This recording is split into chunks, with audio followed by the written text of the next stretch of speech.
Have you ever heard that voice inside your head, even as you're watching this video? If so, this might sound familiar to those who are lucky enough to experience it. That voice is constantly present, narrating your life, commenting on daily events, reminding you of past mistakes, and sometimes even offering engaging conversation. But what if I told you that almost half of people don't have this inner dialogue? For some, this is hard to believe, even frightening. How do these silent minds operate? And more importantly, how do you handle the constant noise of your own thoughts?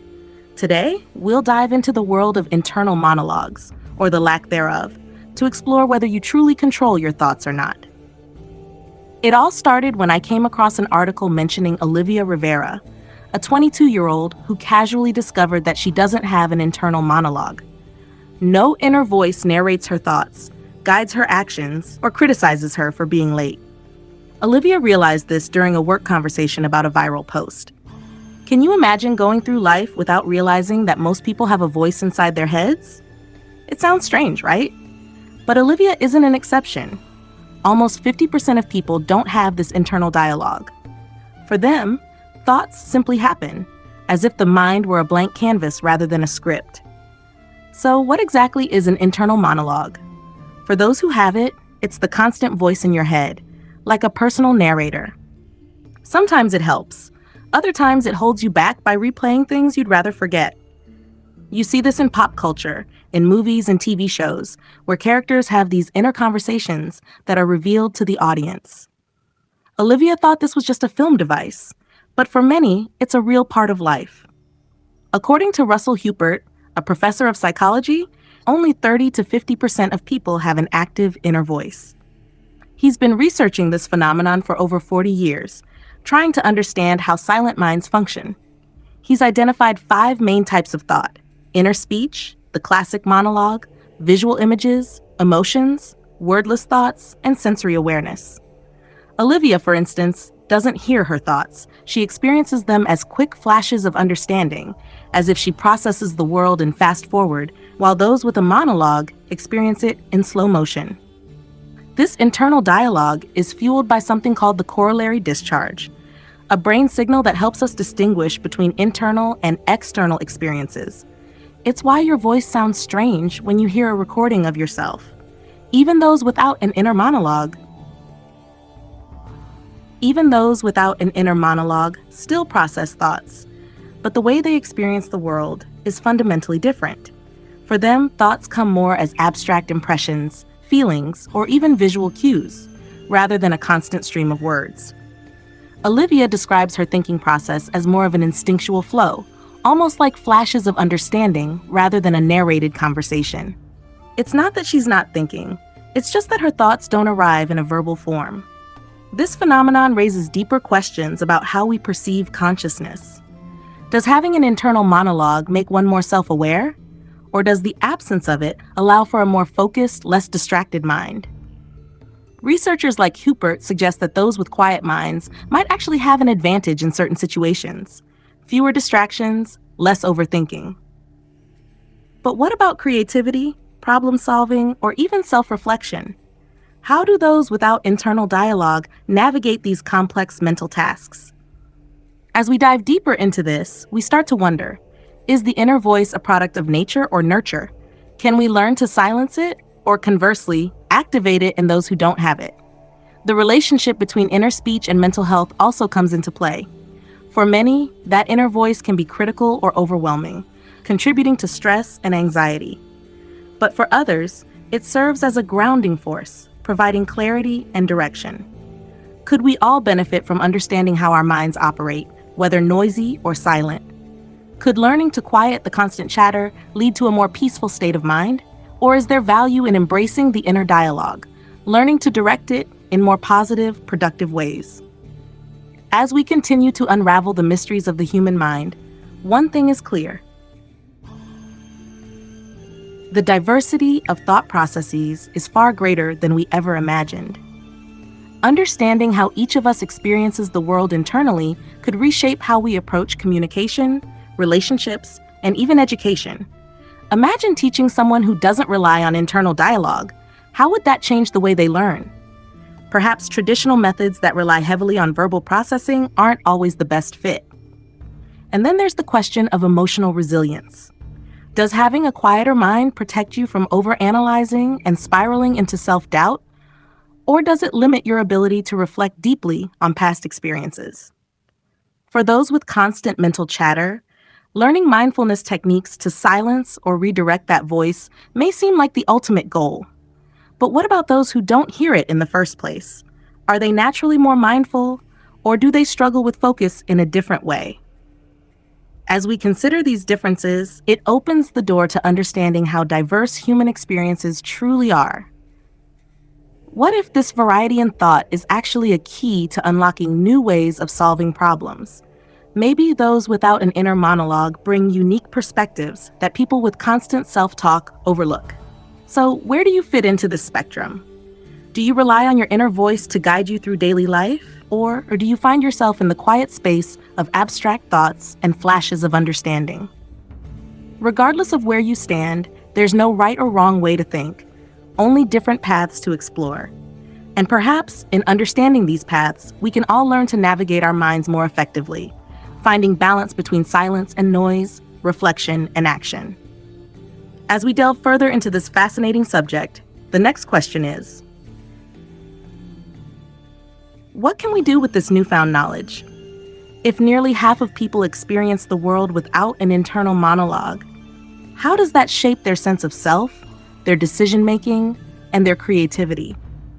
Is there a way to harness the strengths of both thought styles, whether your mind is full of words or flashes of understanding? Could those with a quiet mind teach us how to achieve greater clarity and calm, while those with an active inner dialogue show the benefits of self-reflection and verbal problem-solving?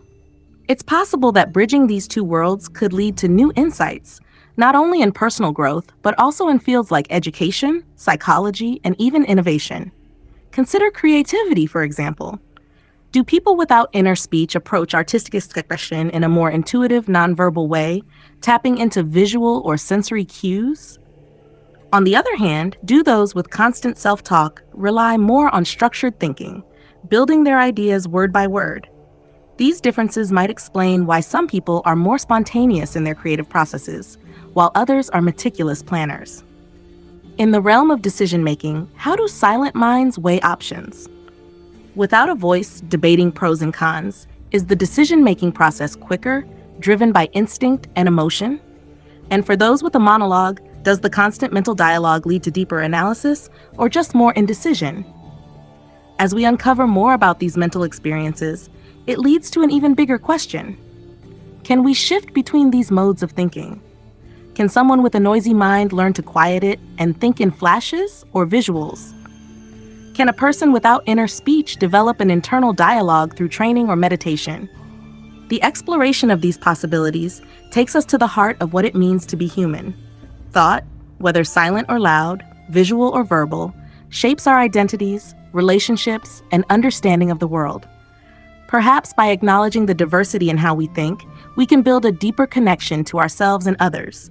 And as we continue to investigate the inner workings of the mind, we may just discover that there is more fluidity in our thought processes than we ever imagined. What if the ability to switch between inner dialogue and silence, or between verbal and nonverbal thinking, is something we can all develop?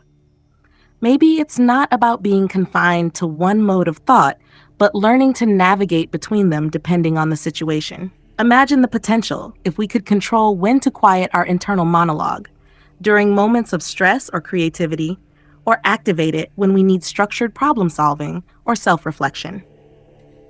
This could revolutionize not only how we approach personal growth, but also how we teach emotional resilience and cognitive flexibility. For instance, meditation and mindfulness practices have long been used to calm the inner chatter, offering a glimpse of what it might be like to experience a quieter mind. Could this be why those who practice meditation often report clearer thinking and greater emotional balance? On the other hand, journaling or self-talk techniques could help those without a natural internal dialogue to develop one when needed, offering a tool for introspection and planning. This fluidity might also extend to how we connect with others. If we can understand and appreciate the different ways people process their thoughts, we can become better communicators, more empathetic listeners, and more inclusive in our interactions. We might begin to recognize that what feels chaotic to one person might be clarity to another, and vice versa. Ultimately, this journey into the nature of internal monologues and the absence of them reminds us that there is no single way to experience reality. Our minds are as diverse and complex as the world around us, and perhaps the key to navigating that world more effectively lies in embracing that diversity.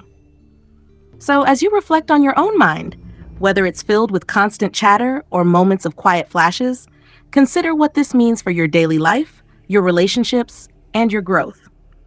Could learning to switch between these modes unlock new potential? Could understanding how others think make us more compassionate and innovative as a society? As we leave this question open-ended, the real mystery lies in what could happen next if we all begin to explore the true depth of our inner worlds? What could happen next if we all begin to explore the true depth of our inner worlds?